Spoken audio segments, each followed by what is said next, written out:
Fabulous Friday, captive audience. It is August 2nd and it's warm. The temperatures over here in Northeast Oregon and Umatilla County, the temperatures are warming up and it's supposed to be a hot weekend. And sad to say, I just saw on social media a fire burning north of Bend, a homeless camp. So it's not global warming, by golly, it's careless people.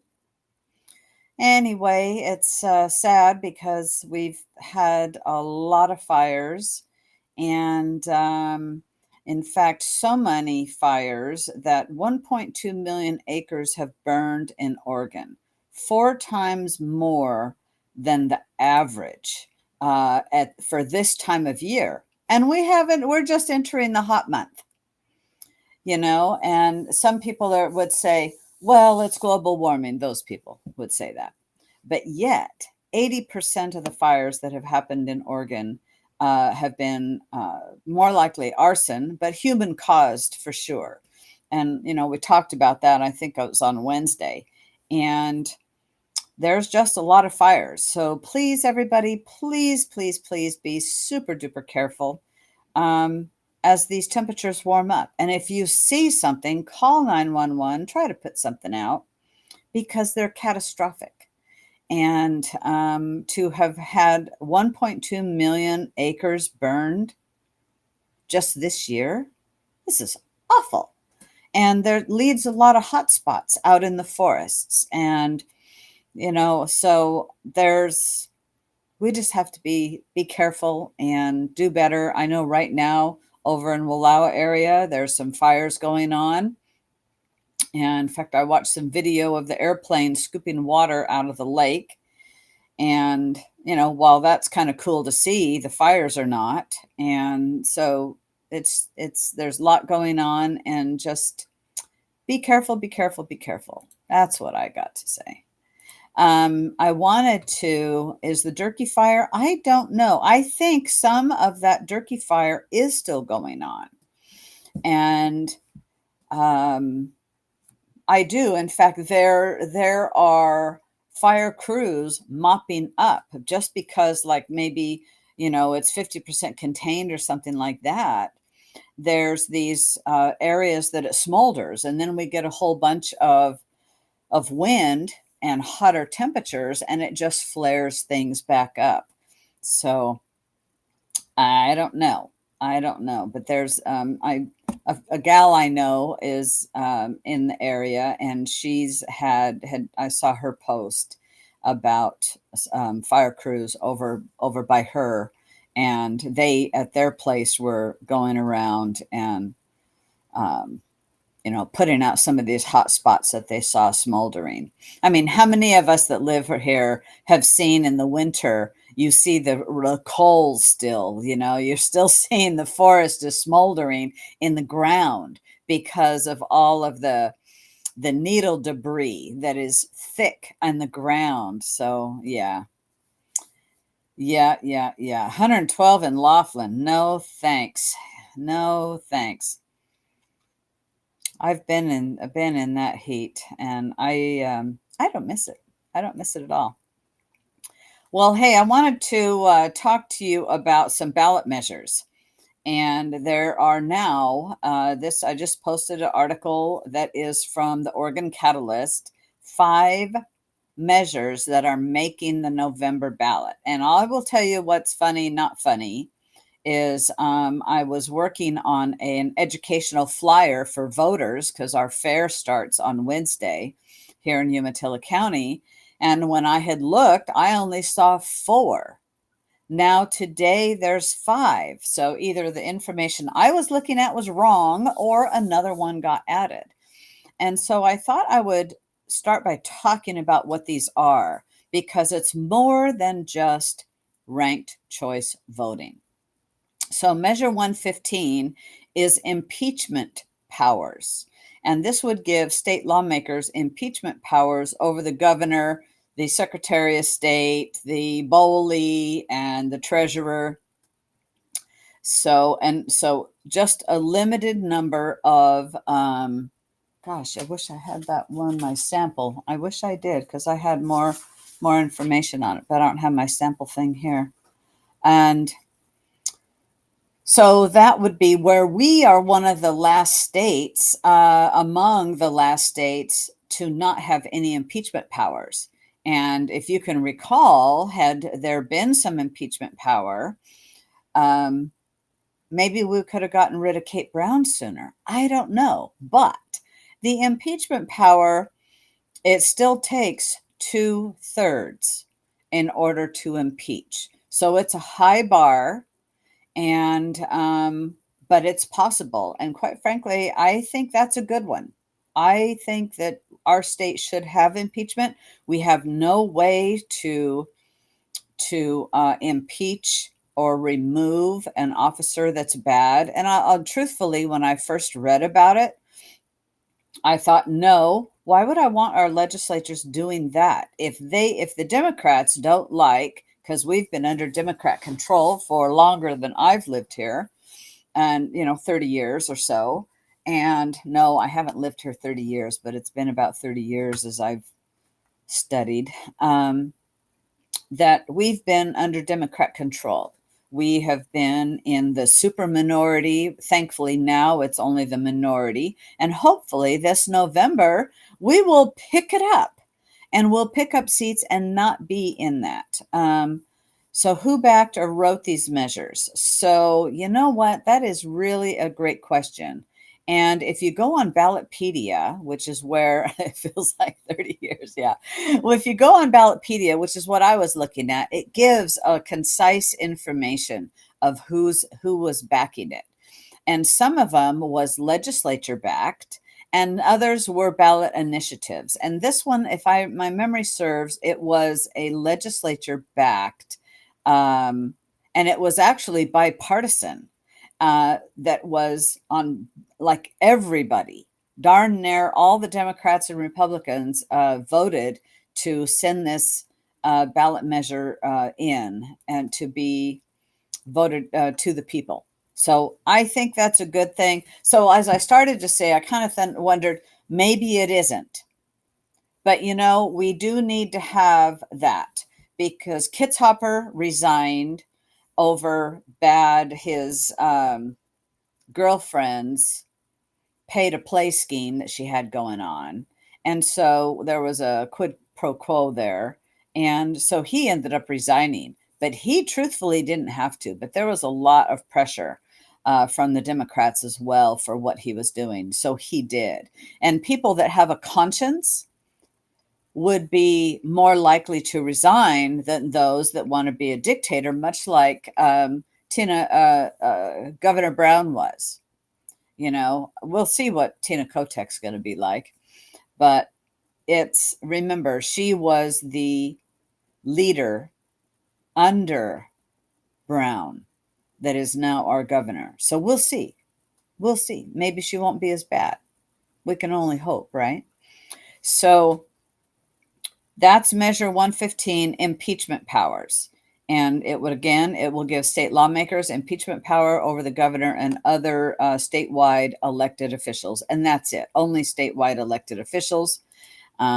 So, yeah, she needs to go already.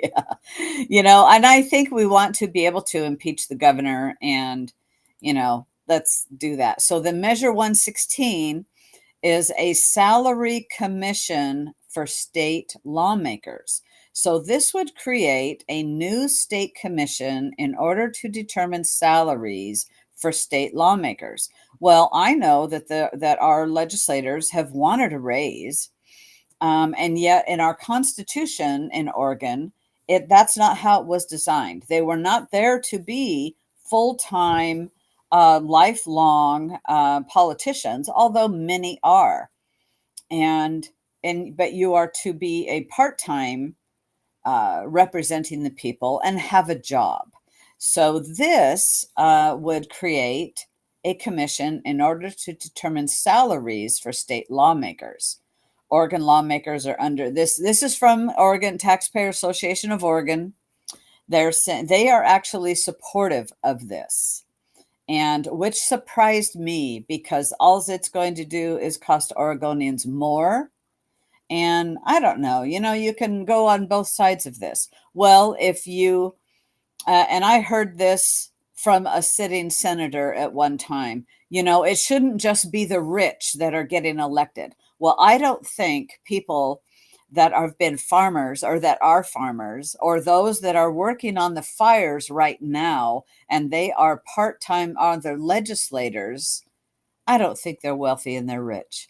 And so, for me, I don't think so. I would need to hear a much more compelling argument on this one. So Measure 116 is creating a new state commission in order to determine the salaries for state lawmakers, because the state lawmakers, quite frankly, really can't. I'm trying to read some of your comments here. Yeah, there we go.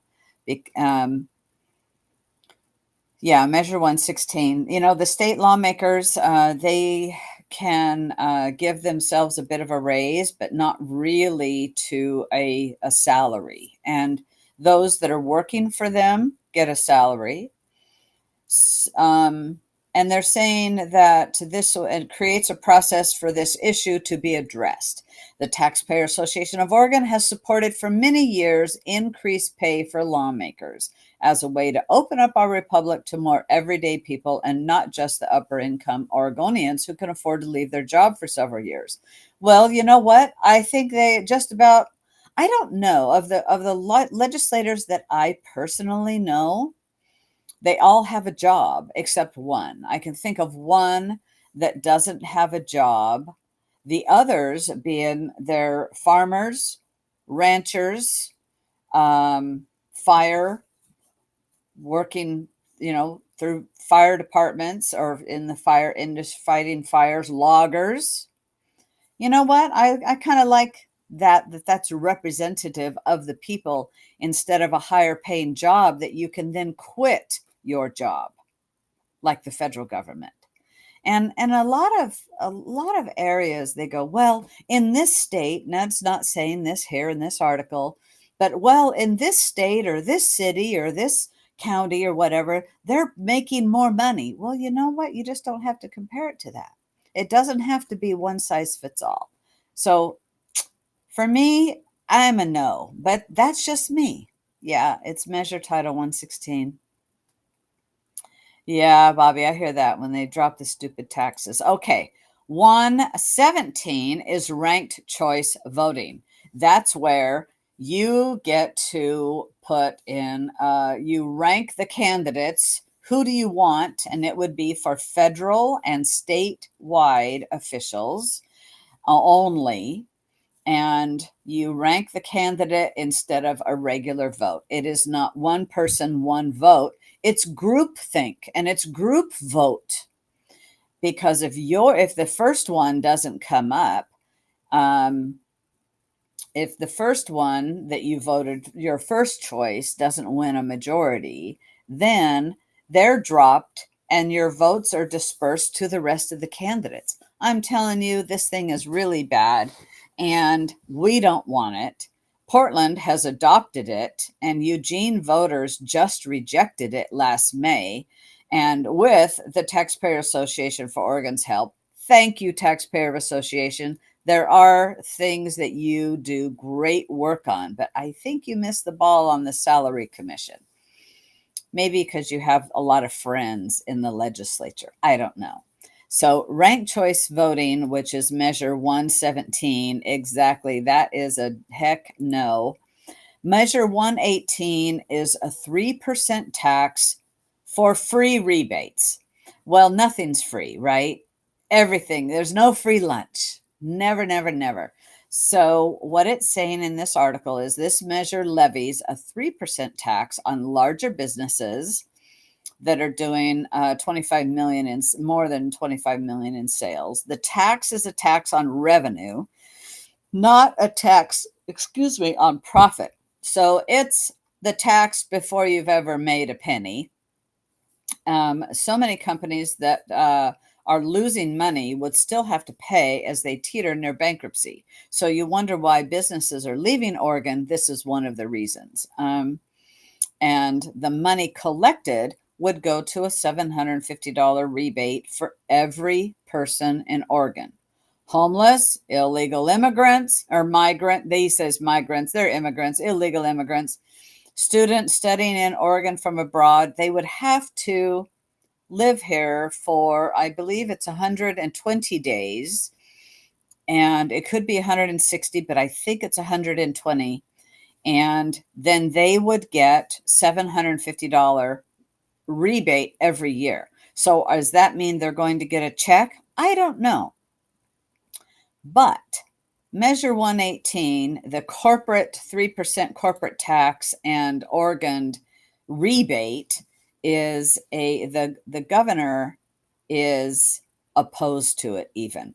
She says this is not a good bill at all. So that's good news for Oregonians. Okay? She's against it. And it's because, as I had talked on Wednesday about it a little bit, was that it's because Oregon's trying to recover economically, even though we have the highest tax base and the state has a shitload of money. Excuse me.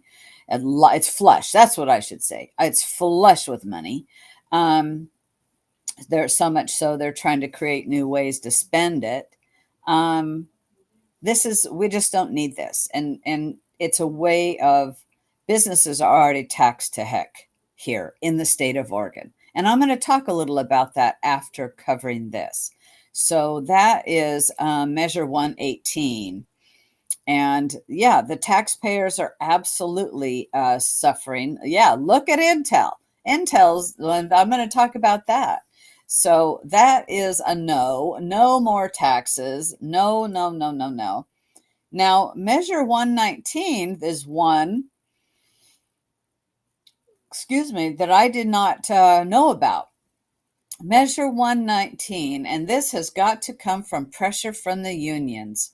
New union rules for pot shops. It would require the cannabis businesses to engage in a labor peace agreement with a union. Is that strong-arming?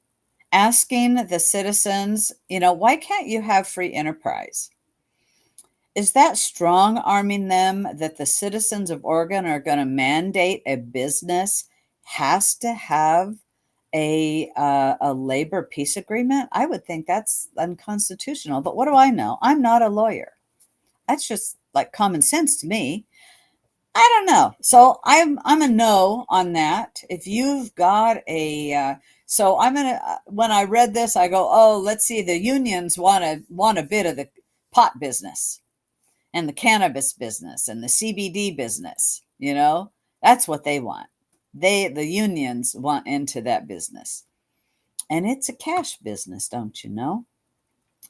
So that's it. That new one is 119. So we have Measure 115 through 119. It's just it's not a good deal. But now I'm going to tell you again that COTEC opposes that corporate tax measures, and that is a very good thing. So, and I talked about that on Wednesday. For sure. And we don't want it.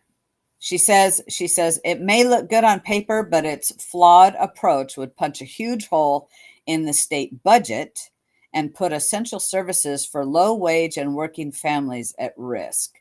That means businesses are leaving. Businesses are leaving.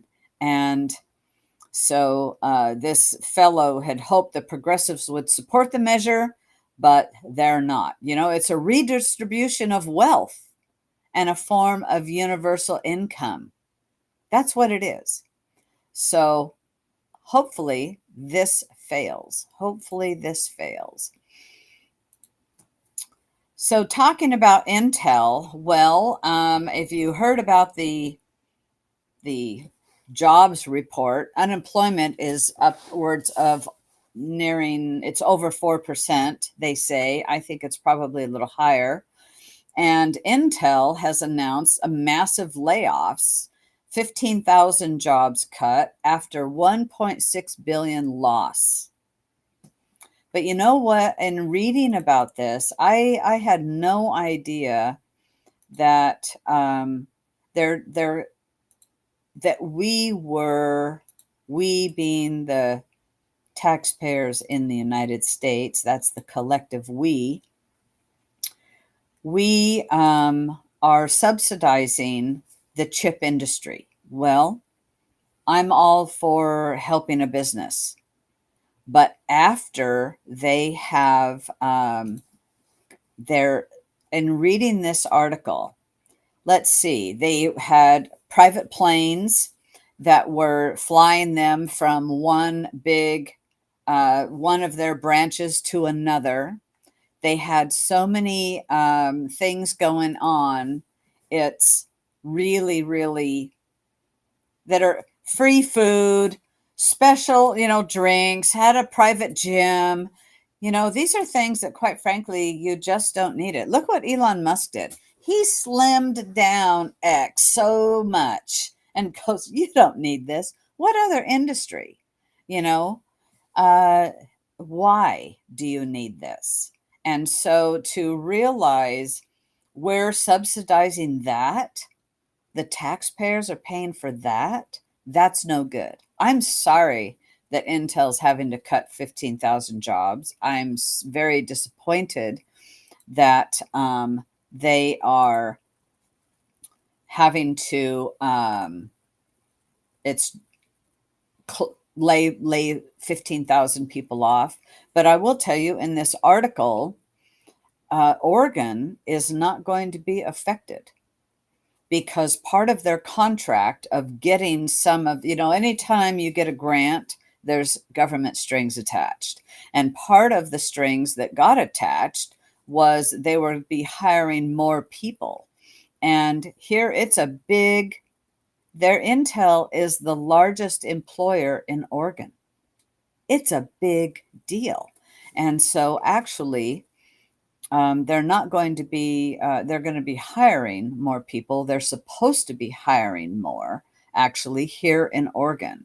And the company had reported 12.8 billion in second quarter revenue, but that was flat from a year ago, and a forecast of an 8% decline in the current quarter. And it's whatever they're doing, they're not doing it right. And then now their shares fell 19%. And in after hours trading, and they're apparently at like 23.56. But it's painful that these many people are looking. Intel has 23,000 in Washington at its Washington County campus, and a 15% cut could eliminate like 3,000 people. But they're, in this article that I read, Oregon is not supposed to be touched with that, just because of they got some monies, and they said, no, you have to hire, actually. And so Intel is in line for $8.5 billion in federal subsidies from the legislation, plus $11 billion in loans, and even more in tax credits. So they better slim down and get rid of those perks. Like the private planes that'll fly them, from one of their campuses to another. There's a lot of competition. But truthfully, we need the chips made in the United States, because Taiwan is the largest chip manufacturing. That's where all the chips get made. And when that gets invaded by China, it will not be a good thing. And frankly, yeah, Bobby, the CEO needs to go bye-bye, because there's what is that person's pay? And this is the outcome, this is the outcome of they're losing almost $2 billion, $1.5 billion. I just can't fathom that amount of money. But I think that some of them is it's just pie in the sky. So it says that Intel is Oregon's largest corporate employer and is in line for $115 million in state funding to help finance continued growth in its Washington County factories. The company committed to adding nearly 2,600 jobs in connection with that state backing. And Intel must return the money if it doesn't meet its hiring targets. So that's why I said I don't think, Oregon might not get hit. I don't know. I don't have an inside into that. I see what you're, saying that, Bobby, that Oregon's going to get hit. We'll see. We'll see. Yeah. But it's a bad deal, and so our unemployment is high for sure. Another bad deal is that 2 more Oregon lumber mills are shutting down in a latest string of closures. Economically, things are not going well, and in Oregon, having a lumber mill, the Oregon is not a friendly state to do business in, no matter what. But it's really difficult if you have a lumber mill, I believe. So Western Cascade Industries Mill, which employs 50 people at its site in Toledo, is slated to fully shut down on Thursday. That is such a shame, and they said that it would close at the end of July, and so it's too bad. It's really, really too bad. And then so the closures are below to Toledo, a town of about 3,500 on the Yakima River, just east of Newport. And then there is another mill, on the opposite end of the state, the last mill in Grant County announced it would close last week. The Blue Mountain Eagle report, Malheur Mill, which employs almost 70, will shut down after it processes and ships its remaining logs. And the mill's located in John Day, a town of about 1,700. And it had almost shut down back in 2012, but intervention from government officials kept it afloat. Now, Senator Ron Wyden says he had helped to work out a deal to save the mill. He's pledged support this month to finding solutions. We'll see. So you see unemployment numbers going up. Well, you see jobs getting lost. And so it's a direct consequence, and the stock market has plunged on the weak jobs report. And yet I saw a headline that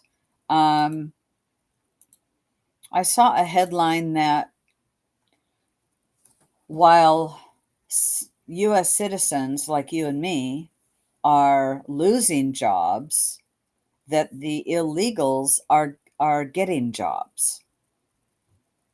Why is that? Yeah, Wyden, he is a liar. I agree I don't care for him whatsoever. So, it's economically, we're not doing good. Truthfully, we're not at all. And our deficit is huge. Our, the United States, quite frankly, financially is not doing well at all. Well, I'm going to change the subject now to something else. In Eastern Oregon, specifically Morrow and Umatilla counties, there have been high nitrates. And it was Jim Doherty was the county commissioner of Morrow County and actually blew the whistle on this and said that said that they actually, when he was the chair of the Morrow County Commissioners, had declared a water emergency that brought this to the surface. So kudos to him. Well, now state officials are, this article that is in OPB, it says maps highlight nitrate contamination in Eastern Oregon drinking water. And so state officials are looking to understand the scale of the nitrate pollution in Eastern Oregon drinking water. And that's after the state released data that pinpoints the locations where contamination is found in the region. And so by looking at this map, and they have it with 4 different scales, like from 0 to 4.99 milligrams per liter, is like okay. And then 5 to 9.99 milligrams per liter, which would be 412, whatever that number is. Parts per million, maybe. I don't know. It doesn't say a ppm, so I don't know. But it is, this area and then it goes up to, so then it says 10 to 25 milligrams per liter, or more than 25 milligrams per liter. Well, if you've got water like that, that's like bad, bad, bad. That's the worst. That's the worst, or more. Some of them are even higher. So they've mapped this. They've done a bunch of testing. The citizens can get their water tested for free. That's the good news. And then see where their water is. But this area, and I've talked about this before. I just want to give you a little more background. The Oregon Health Authority has released this map. And actually, there's 4 maps that show the scale of nitrate contamination in domestic well water in Morrow and Umatilla counties. And it is in the north. It's in the northeast portion of Morrow County and the northwest portion of Umatilla County. And so it's around Boardman, Irrigan, Umatilla, Hermiston, Stanfield area. And so, but the groundwater in this area has been polluted with nitrate contamination for more than 30 years. So when they knew this 30 years ago, why didn't they do some testing? It was designated a groundwater management area in 1990, known as the Lower Umatilla Basin Groundwater Management Area. But, I think it was just busy work getting a committee, but they didn't really, in what I've read, they didn't do anything. And they wanted to sweep things under the rug, according to what I've heard Jim talk about, to just continue on and keeping people in the dark. And if for anybody that has a well, if you're not getting your well tested, shame on you. I mean, I don't live on a property that has a private well. I live in a city. And I think if I had a private well, I would want to have it tested and see what's going on and just keep an eye on it. And then you don't know the depth of these wells, but these maps that they've got, they has more information, and that's good news. So depending on how your water tests, what they want to do is keep an eye on those that are from 5 to 10 milligrams per liter of nitrate. And in this, it's because it's above 10, I guess, is where the real health issues start.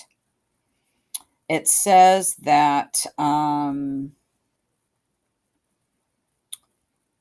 more than 1,700 households have accessed free water testing. That's a good thing.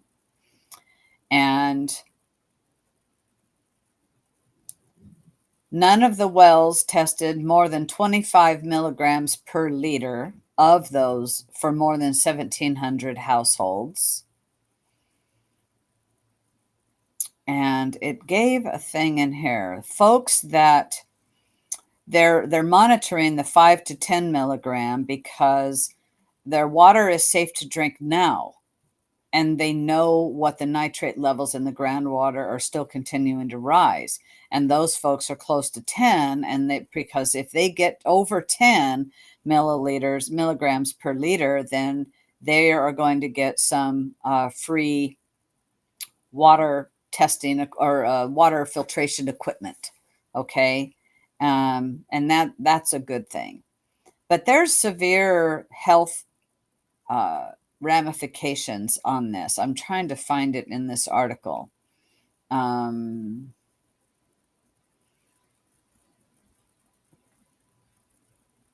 It affects your thyroid, and it's water is important. Water is life. You can go for a long time without eating, but you can only go like 3 days without having water. And so water is very, very, very important to us for sure. So it does have health issues if you have water that's not good. So if you're in the area, or wherever you are for that matter, go get your well tested. Make sure, check it out and educate yourself on that. I think that's a really important thing to look into. So they've got some of these are pretty bad. In looking at the wells, you can look at what some of this is, and it's important. I'm not finding, I read it on here and now I can't find it. Darn it. I wanted to tell you because it's important. Oh, here we go. It can can cause health effects like respiratory infection, thyroid dysfunction, and stomach or bladder cancer, according to the Environmental Protection Agency. And I'm sure there's many more things, but it's because I believe this can has been allowed to get kicked down the road. We need farming, and the nitrates are coming off of farming or processing plants, from what I've read, like the Boardman Portomoro and that, where they're doing, processing food. We all have to eat, right? But things have to be built correctly and we have the technology to help deal with that and put the nitrates on the soil properly, in the proper amount, proper fashion during a growing season. You just don't irrigate land when there's snow on the ground, when there's nothing growing. In the winter, there's nothing growing. Well, I got to put this water somewhere. That's the problem. There's no plants to uptake that nitrates, nitrogen. So some good news and bad news. In Pacific Power is asking for another residential rate increase for 2025. But the good news is they're going to ask for less. Doesn't that make you feel good? They were looking to ask for residential customers, they were looking to ask for another 21.6% increase. But instead, they'll only ask for a 14.9% increase. Doesn't that make you feel good? And this is for residential customers. But know that the data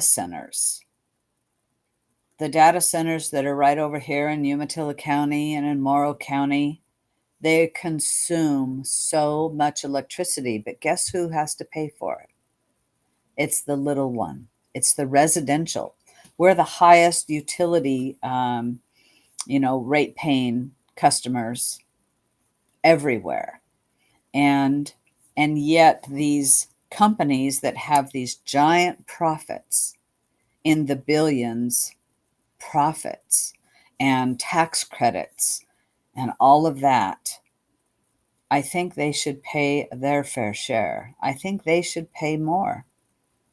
and give the senior citizens on fixed incomes a break, because our utility bills are going. Yeah, right. I agree with you, Bobby.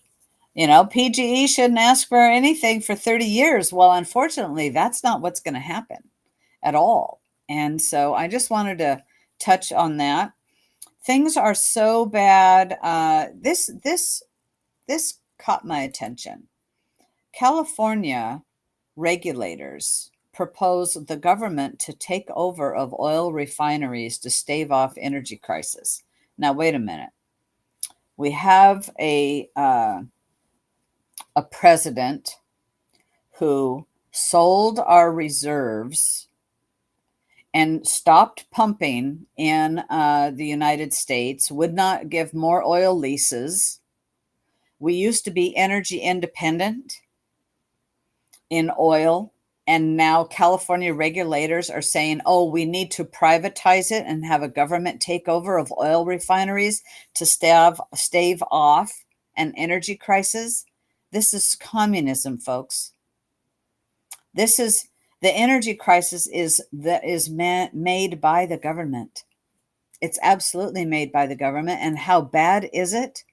Chevron is moving its headquarters from California to Texas by the end of this year. We are in August. The company also reported missed second quarter earnings, but Chevron is going to Texas. The businesses are fleeing the blue run states, and Oregon is one of them. And so I when I read that, I just went, oh, here we go. Here we go. This is the pedal to the metal of globalism. This is the pedal to the metal of communism. Just get a toe in. Get a toe in, and then we'll burst the door wide open. And the current administration, the Biden-Harris administration, has caused this to stave off an energy crisis, and we're buying oil from Venezuela. We're buying it from who we didn't used to do business with, and it's all the more reason we have to get Trump in. It's all the more reason we have to get the common sense back happening in our government that's actually looking out for the people. And I was shocked to see this. I absolutely was. That California has the audacity. The regulators are saying that, maybe we should just, take over the energy in California. Yeah, good luck with that.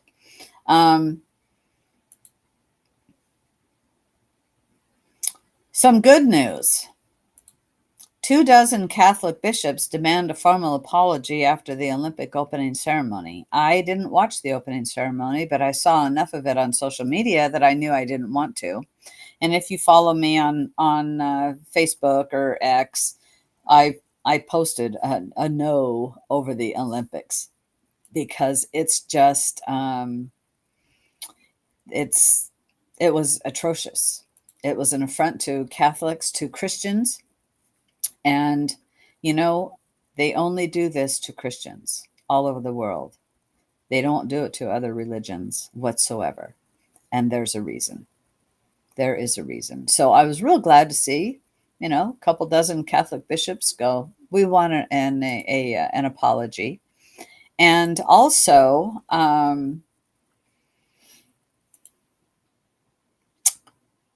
did you see about, I just want to say briefly about the man that was boxing a woman in the Olympics? I know who hasn't watched that 46 seconds, less than a minute, and she called timeout and says, no, I'm done. I've never been hit so hard in my life. And it's disgusting. It's disgusting that the Olympic Commission, the IOC, International Olympic Commission, would allow this.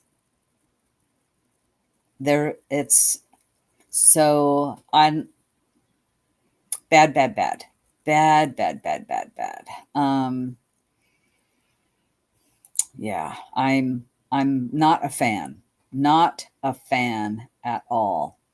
Another very good news was gun grabbers lose big as a judge rules AR-15 is not an assault firearm, and this is in New Jersey. So there were two lawsuits challenging New Jersey's ban on so-called assault weapons, and the U.S. District Judge had said, you know what? He used the previous Supreme Court decisions as his guide and said AR-15 style rifles are not assault weapons. And, you can't ban them. So bingo, here we go. That was a good win. Good for that. Another good win is, and we get these wins by our own lawsuits, but also political pressure, social media pressure. So this one here, where it came from, I don't know, but Washington State Children's Hospital pulls back on child sex changes. It opts for a holistic approach. And this is from the Post-Millennial and Brand New Today. And the hospital is located in one of the most progressive places in America, and it will be implementing new minor sex change policies at the beginning of September next month. And it's because some employees there were whistleblowers. And they said, what you're doing is wrong, and you're not following the protocols, and on and on and on. And the hospital said, instead of just jumping into slicing and dicing these poor people, like kids, children, up, we are going to have them go into counseling, and let's determine what's going on. And that's the proper way, because it's gender dysphoria. Kids can be confused and whatnot as you're growing up. I don't know about that, but that's what they say. And so the good news is they are going to go through having them get some counseling and all of that, and doing other things than giving them puberty blockers and slicing and dicing. I think that's a win, and it's because of people speaking out. Speaking out. So I do have one more, and this just got my craw. And this was in Epic Health. A school, and I'm sure this will go to a higher court. I pray it goes to a higher court on this one. And this is a school, I'm posting a link there. A school gave a COVID-19 vaccine against the parents' wishes on a 6-year-old. And they are immune from a lawsuit. A court has decided. And it was a young boy, 6 years old. And when he was pulled out of class, they pulled him out of class under another name. This article is something else to read. And it says that they did it without telling him. So, but the judge is saying that, well, the school is protected by the PrEP Act. So this was in if I can find it quickly. So their son, they was pulled out of class when they're doing these mass inoculations. And he said he was actually labeled as another child who had already had been a shot. And the boy told the workers his father said not to give him a shot, but they distracted him with a stuffed animal and gave him a shot anyway. And it's in Vermont. And the Vermont Superior Court dismissed the suit from the parents, finding that they needed to bring litigation in federal court. And the lawyers argued not. So I believe and I pray that this goes to higher courts, like our Supreme Court, and It's, can you imagine? Can you imagine? Yeah, I can imagine, because the schools, pull your kids out of public school. Stuff like that's happening everywhere. And kids, make sure you keep open communications with your children, that they'll tell you what's going on in school, because the adults in the room, their parents, hopefully they're adult and strong enough to protect their kids. It's not good. And yes, I'm sure that type of thing is happening here in Oregon. I can't say it is, but I could certainly imagine it. And yeah, I mean, livid. You can't extract that shot or any shot out of you. So, there's a lot going on.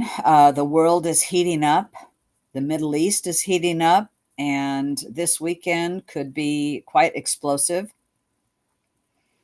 The tit for tat, and it's more than a tit for tat, I say that lightly, with what's going on with Israel and Iran and the proxies for Iran. Pay attention. Pay attention. It's heating up. And do I think Maduro won the election in Venezuela? Heck no, he did not. And he needs to be out of there. Will they have a peaceful transition of power? No. But they need to have a transition of power. That's my opinion.